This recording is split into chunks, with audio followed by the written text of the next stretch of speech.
Good afternoon, and welcome back to Jeff and the Rabbi. We've had a long break. Yeah. We're back. I hope you guys haven't fallen worshiping calves and golden calves and things like that. I hope everybody's been okay. Yeah. We are back to bring you back to the promised land. Right. We've actually all been partially shut down for the past That's few right. months. It's been this whole government shutdown that's really ruined our whole show. Right. But, so anyway, while I was perusing through the book of Genesis this week, I noticed that it was chock full of miracles. We have burning bushes, staffs turning into snakes, frogs, boils, and even some pretty amazing sea splitting. No wonder God was able to convince 3 million people to abandon their homes and wander around in the desert for 40 years.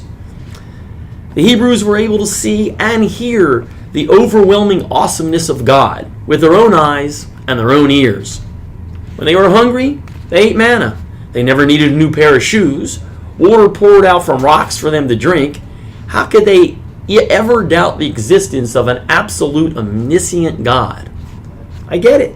God had to show this group of fair-weather believers that he was the real thing. What about today?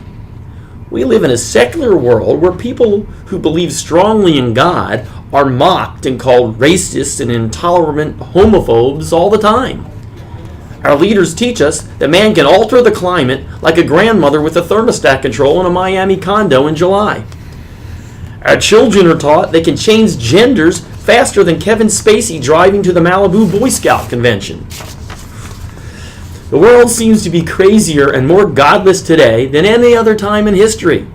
Perhaps now's the time for some of those overt revealed miracles. But alas, maybe it's too late. If we had a good sea splitting today, CNN would blame it on increased CO2 emissions due to SUVs and elevated cow flatulence. If Joshua were able to blow his trumpet and destroy the walls of Jericho, the ladies of the View would just say it was just another example of how walls don't work. Rabbi, what's the answer?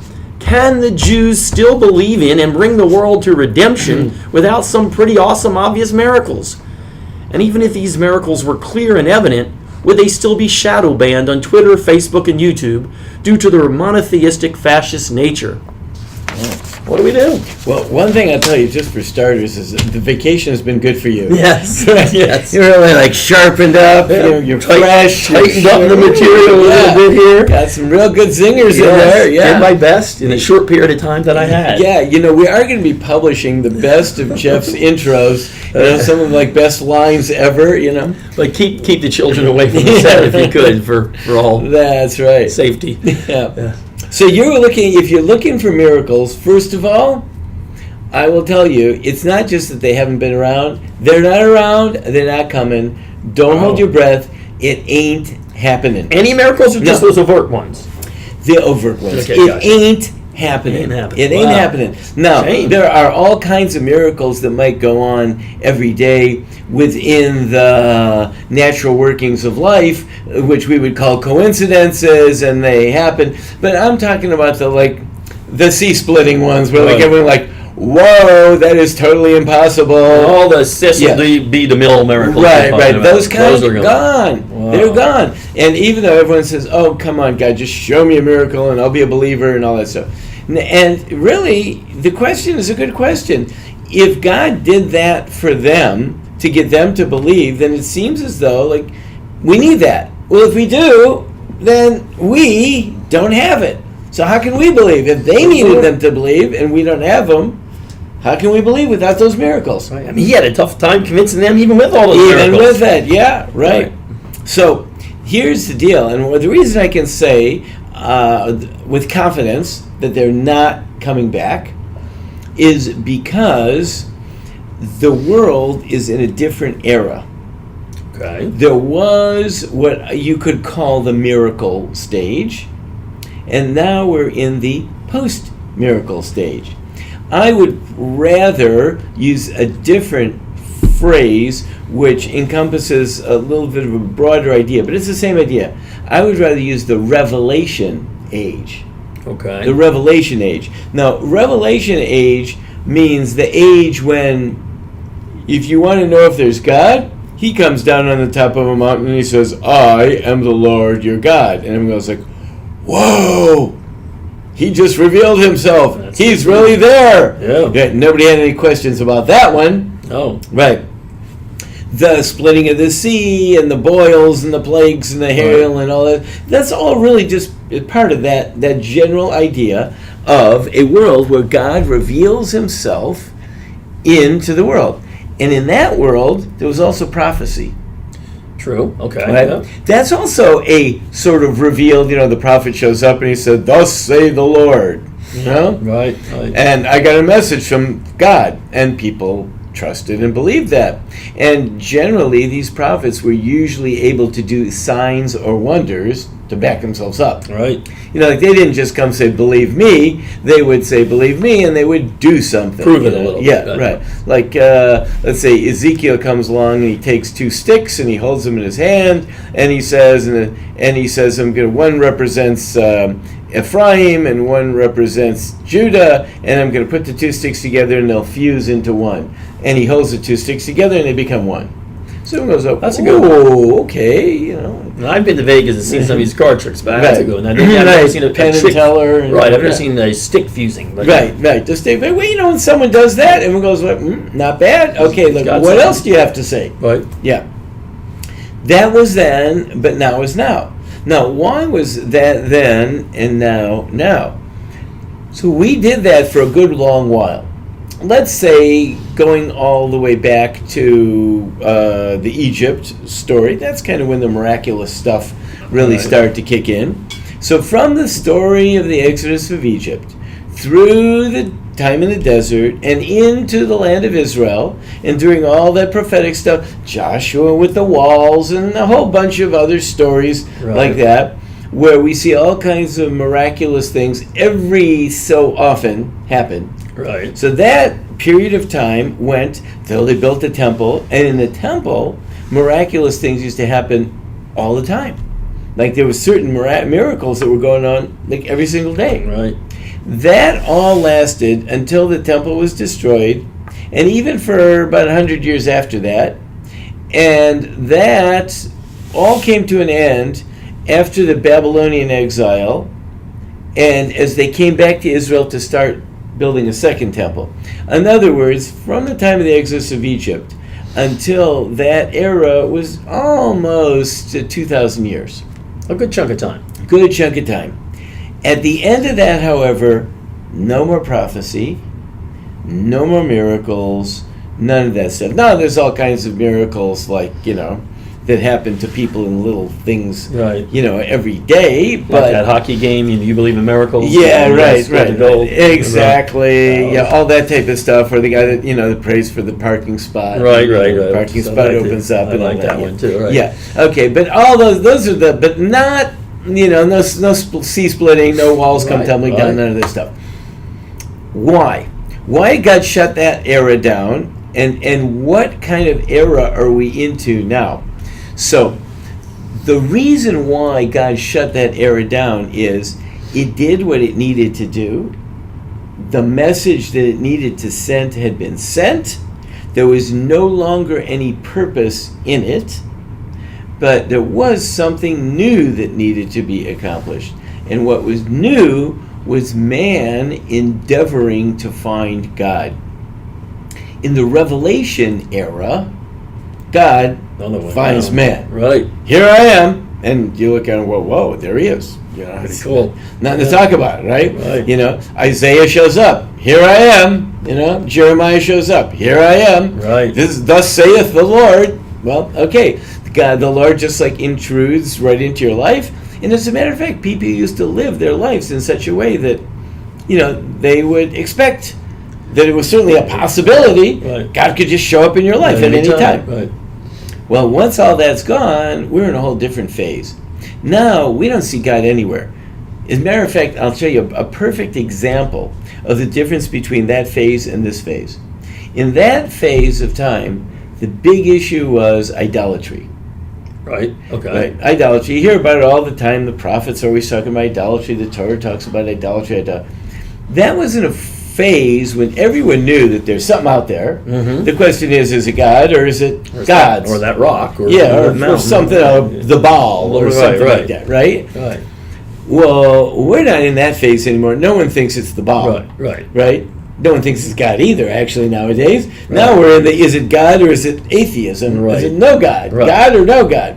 That's the new phase. We're in a phase now where we have to endeavor to work on and to look for and to explore, use our minds, use the tools at our disposal, which might include the Torah, it might include our observations, it might include our experiences, to look and to pursue and to examine and to decide that there's a God out there. It's a tougher thing to ask for now. Way tougher. Yeah. Of course, as you can imagine, though, way tougher, but the ones that make it there... You got a stronger belief. Way stronger, because you're not dependent on the next miracle that's coming along, right. or what have you done for me lately. Right. And in that world, nobody can ever turn out to be in the world where you found God, right. No one can ever turn out to be a false prophet. There can't be any disillusionment.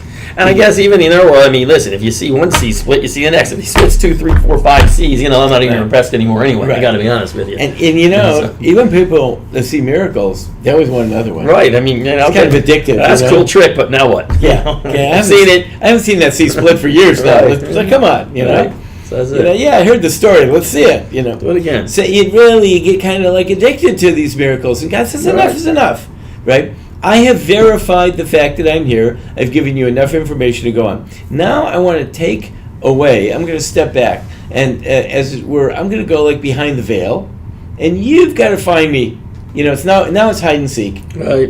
You've got to find me. A good example of that is our next holiday that's coming up. I was just going to ask you about that. Next holiday coming up, which is going to be a little while longer this year than it was last year, because we have a 13-month Jewish year this year. Right. But the next holiday that's coming up on our schedule, next major holiday, is Purim. That's totally not revealed God in that one, no. Purim was the first holiday of the new era.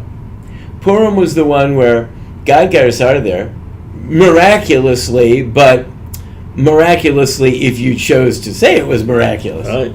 It was miraculous depending on who you are. Right. It wasn't clear. There was no event that ever happened that God, then one day God rained down fireballs upon Haman, and none of that ever happened.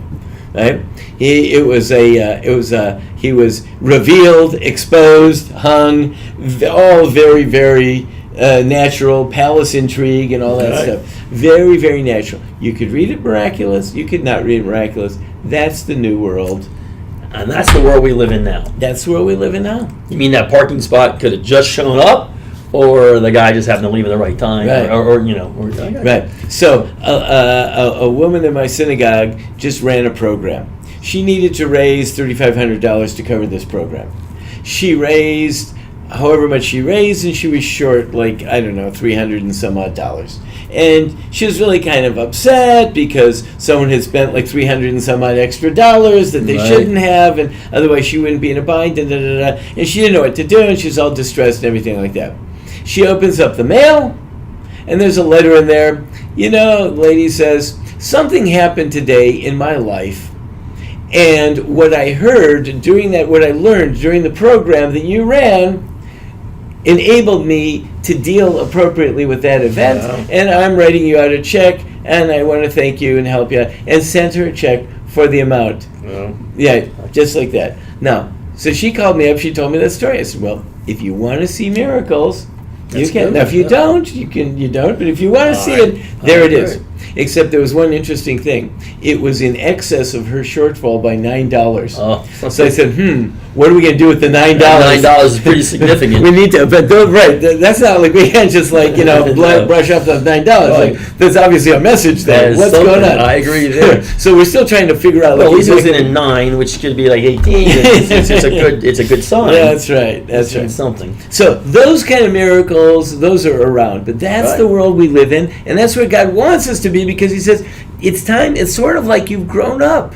You were at home, and I gave you everything that I could give you, and I gave you all my parental wisdom, and I showed you, and you know that I'm big and in power and all that, but now I'm sending you out in the world, and you got to come now on your own to realize that what you got, what you were given as a child and being raised and everything like that, that was valuable and that it was good and right. And, now it's up to you. It's up to you to use all your faculties and all the tools that I've put at your disposal.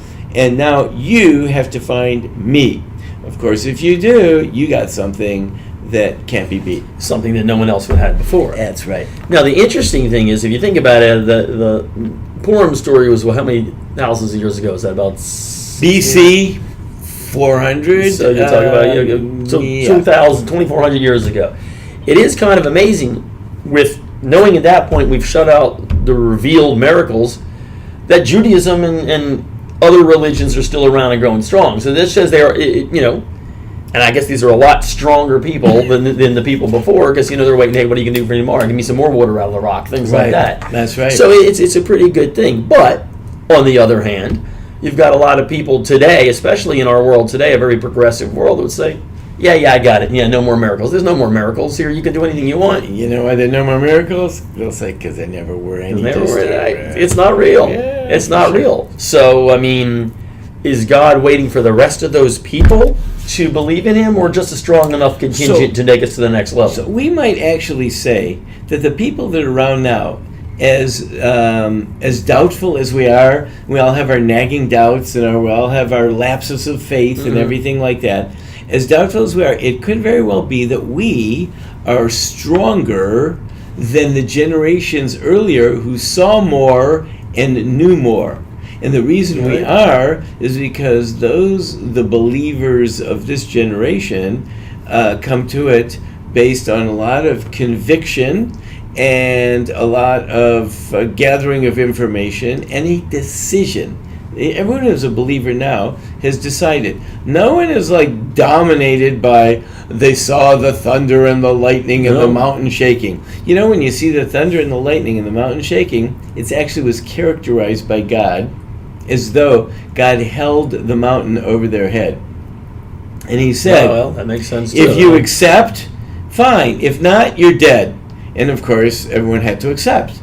Well, what did that mean? That's the way it says in the Talmud. I believe what that means is the reality of God was so great that they really didn't have much of a choice. And that's true. That really, they didn't have much of a choice, if you think of it. Right. And today, you think of the choice that people have to make, and the reason why it is kind of amazing. Not only have we not seen these open miracles, but we've seen a lot of bad things. We've seen a lot of things that would tell us, hey, there's no God, and there's been a Holocaust, there's been things that happen all the time. Right. And still today, the people who do believe in God must have a pretty strong belief. I guess you have to say that. Right. That's right. And no one is ever going to be proven to be a false prophet. No. Because we're not dependent on any false prophets. No one's ever, the book, at least so far, they've tried awfully hard for a long time. No one's ever disproved the Torah. No. So what could happen that would shake my faith? A Holocaust? Well, we've seen it, right? There's still believers after the Holocaust. So, pretty much that's it. We are stronger in our way than they perhaps were in their way. In our era, and we understand why God wanted to do this, because it's time for y'all to grow up. So if during the day I see miracles, it's okay that I see miracles, because I do see miracles. Because they're happening all the time. But the person next to me doesn't see them. That's all right. Right, but you're not going to see a miracle that everyone will look at and go, "Whoa, that's a miracle." Listen, we had that. What was it? A year or two ago, we had the eclipse. Yeah. I didn't see the darn thing. I got to tell you, right? It didn't make any sense to me, but I tried. Well, yeah. So I went up to North Georgia and I saw it, and it was really, really impressive. And you could be looking at it and go, "Whoa, there's the hand of God." The guy standing right next to me goes like, "Whoa, isn't astronomy cool?" That's Yeah, anyone could see what they wanted to see in it. I got it. That's the world we live in. And I guess you want to live in a world with free will. That's a world with free will. That's right. That's right. Free will has one really big benefit, which is that you get the choice, and it's really you, and you get the credit too. If you made the choice, that's actually the one who made the choice gets the credit. That's actually, I guess that's better than No, having the no mountain hanging over us questions. here. Yeah, no questions. You get the credit. You made the I choice. do. No, you didn't have to. Look, the guy standing right next to you didn't. That's true. Oh God! All right, good. And I guess good to see some miracles if you see them. Yeah, if you don't, you can see him. And if the guy next to you doesn't see him, great. That's the way it's supposed to that's be. even better for you because you're That's better, right. you're stronger. That's Wow, right. good stuff. I like this. Okay. All right, well, God. Depending on some miracles, we'll probably be back next week. Yeah, God willing. God willing. Miraculously. Miraculously. All right, see you then.